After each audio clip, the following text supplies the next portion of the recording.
नमस्कार। आज हम एक ऐसे शहर की कहानी में उतर रहे हैं जिसकी पहचान, जिसकी किस्मत, सब कुछ एक नदी के बहाव के साथ बहती है। जरा सोचिए, एक ऐसी जगह जिसका नाम ही उसकी सबसे बड़ी ताकत और सबसे बड़ी चुनौती हो। ये सवाल हमें सीधा बिहार के एक बहुत ही ऐतिहासिक शहर बाढ़ तक ले जाता है। जी हाँ, इस शहर का नाम ही बाढ़ है। और ये नाम कोई इत्तेफाक नहीं है। इसका नामकरण गंगा नदी के किनारे बार बार आने वाली बाढ़ की वजह से ही हुआ है। तो एक तरह से यह नाम इस जगह की पूरी हकीकत बयां कर देता है। बाढ़ को ठीक से समझने के लिए हमें थोड़ा समय में पीछे जाना होगा, इसके शानदार इतिहास में। एक ऐसा इतिहास जिसे किसी राजा महाराजा ने नहीं, बल्कि खुद गंगा नदी ने गढ़ा है। चलिए देखते हैं। बाढ़ कोई नया शहर नहीं है। इसका इतिहास तो साम्राज्यों जितना पुराना है। मौर्य काल से लेकर मुगलों और फिर ब्रिटिश राज तक सत्ता के हर दौर में ये एक बहुत ही महत्वपूर्ण केंद्र बना रहा। मौर्य साम्राज्य के जमाने में जब राजधानी पाटलिपुत्र थी, तब बाढ़ एक बहुत जरूरी ट्रेड हब हुआ करता था। गंगा नदी के किनारे होने की वजह से सारा व्यापार यहीं से होकर गुजरता था, जो कि साम्राज्य की अर्थव्यवस्था के लिए बहुत ही अहम था। फिर आया गुप्त काल और इस शहर की अहमियत और भी बढ़ गई। नालंदा और राजगीर जैसे ज्ञान के बड़े बड़े केंद्र इसके पास ही थे। तो जाहिर है, भारत उस दौर में शिक्षा, कला और संस्कृति का एक बड़ा सेंटर बन गया। और फिर अंग्रेज आए। उन्होंने भी बाढ़ के स्ट्रैटेजिक महत्व को फौरन पहचान लिया। उन्होंने यहाँ रेलवे लाइन बिछाई, पुल बनवाए और देखते ही देखते ये जगह नदी और जमीन दोनों रास्तों से व्यापार का एक बड़ा अड्डा बन गई।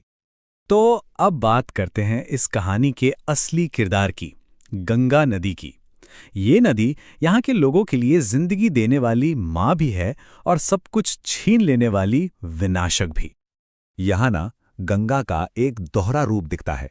एक तरफ तो ये अपने साथ इतनी उपजाऊ मिट्टी लाती है कि खेत सोना उगलने लगते हैं, व्यापार का रास्ता खोलती है। लेकिन दूसरी तरफ हर साल यही नदी विनाशकारी बाढ़ बनकर आती है और सब कुछ तबाह कर देती है। यही है इस शहर की असलियत। जरा यहाँ की जमीन को देखिए। गंगा, पुनपुन और हरहर जैसी नदियां इसे सींचती हैं, जिससे ये इलाका बहुत ज्यादा उपजाऊ हो जाता है। यही वजह है कि यहाँ धान, गेहूं और मक्के की फसलें खूब लहलहाती हैं और यही यहाँ की अर्थव्यवस्था की रीढ़ की हड्डी है। लेकिन यहाँ की जिंदगी सिर्फ खेती और बाढ़ के इर्द गिर्द ही नहीं घूमती। यहाँ की संस्कृति और लोगों की आस्था की जड़ें भी उतनी ही गहरी हैं, और वो जड़ें भी जाकर गंगा से ही मिलती हैं। इस नंबर को देखिए, 60,000। सोचिए, सावन के महीने में सिर्फ एक सोमवार को इतने लोग यहाँ के मशहूर उमानाथ मंदिर में भगवान शिव को जल चढ़ाने आते हैं। ये आंकड़ा ही अपने आप में इस जगह के धार्मिक महत्व की कहानी कह देता है। पता है, उमानाथ मंदिर की वजह से बाढ़ को बिहार का काशी भी कहते हैं। और ऐसा क्यों? क्योंकि ठीक काशी की तरह यहाँ भी गंगा उत्तर दिशा की ओर बहती है, जिसे उत्तर वाहिनी गंगा कहते हैं। और ये बहुत ही दुर्लभ और शुभ माना जाता है। तो मतलब साफ है कि आस्था यहाँ के लोगों की रग रग में बसी है। और ये आस्था यहाँ के त्योहारों में दिखती है, चाहे वो छठ पूजा हो या महाशिवरात्रि या फिर सामा चकेवा जैसे लोक पर्व और झूमर जैसे लोक नृत्य। यहाँ का कल्चरल कैलेंडर हमेशा ही बहुत वाइब्रेंट रहता है। ये सिर्फ त्योहार नहीं, ये नदी के साथ जिंदगी जीने का जश्न है। और हाँ, इस पूरी संस्कृति की अपनी एक आवाज भी है। यहाँ के लोग मुख्य रूप से मगही बोलते हैं, जो इस इलाके को अपनी एक खास भाषाई पहचान देती है। अच्छा, तो अब थोड़ा आगे बढ़ते हैं और आज के दौर में आते हैं। देखते हैं कि आधुनिक समय में बाढ़ की कहानी कैसी है। आज ये शहर विकास और अपनी सदियों पुरानी चुनौतियों के बीच एक बैलेंस बनाने की कोशिश कर रहा है। तो आज का बाढ़ कैसा है? देखिए, तस्वीर मिली जुली है। अर्थव्यवस्था आज भी ज्यादातर खेती पर ही टिकी है। राजनीति में ये इलाका हमेशा से काफी एक्टिव रहा है।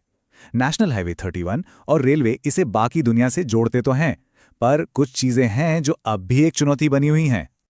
और वो चुनौतियां क्या हैं? वही सदियों पुरानी चुनौती। हर साल आने वाली बाढ़ आज भी सबसे बड़ी मुसीबत है। लोकल लेवल पर रोजगार की कमी है, जिसकी वजह से लोगों को बाहर जाना पड़ता है, और विकास की रफ्तार भी थोड़ी धीमी है। तो आखिर में हम घूम फिर कर उसी सवाल पर आ जाते हैं। एक ऐसा शहर जो नदी से जन्मा, नदी के सहारे जिया, क्या उसका भविष्य कभी अपनी सबसे बड़ी पहचान यानी बाढ़ से अलग हो पाएगा? इसका जवाब शायद वक्त ही देगा। या शायद यहाँ के लोग अपने हिम्मत से खुद लिखेंगे।